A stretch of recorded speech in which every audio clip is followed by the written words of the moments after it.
As far as most Democrats and a few Republicans are concerned, the 2018 budget delivered today by the Trump administration is already dead on arrival.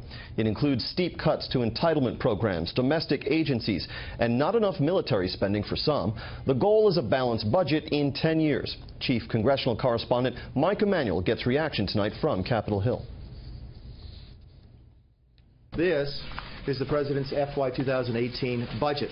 The name on the cover is the New Foundation for American Greatness. President Trump's $4.1 trillion budget blueprint arrived on Capitol Hill. It would include $200 billion for infrastructure, $2.6 billion more for border security, and $19 billion for a new parental leave plan. This proposal suggests more than $600 billion in cuts to Medicaid, although candidate Donald Trump pledged not to touch entitlements. While some lawmakers like to note Congress has the power of the purse, House Speaker Paul Ryan praised some key points. At least we now have common objectives.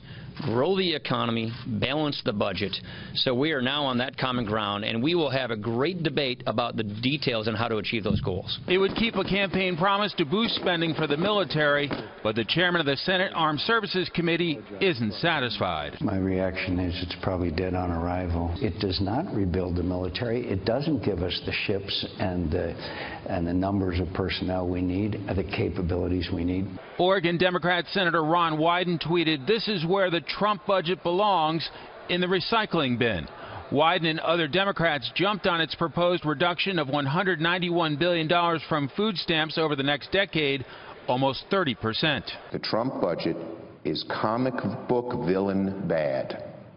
And just like comic books, it relies on a fantasy to make all the numbers work. It's the kind of budget you might expect from someone who is openly rooting for a government shutdown. And other critics noted by cutting Medicaid, food stamps, and other domestic programs, President Trump is actually hurting a lot of the people who voted for him. This budget exposes all of that verbiage for what it really was. Just cheap and dishonest campaign rhetoric that was meant to get votes. Nothing more than that. It subscribes to their philosophy that Medicare should wither on the vine. So when we're talking about Social Security, Medicare, and Medicaid, this is a killer for the American people, literally a killer. Today, the Senate Majority Leader noted the budget is an expression of the president's priorities, but not the final package. It's a recommendation. We'll take these things into consideration and we'll move forward. Now lawmakers will battle it out over their respective key priorities, and there'll be plenty of hearings and negotiations over this summer before this is a done deal. James? Mike Emanuel on Capitol Hill tonight. Mike, thank you.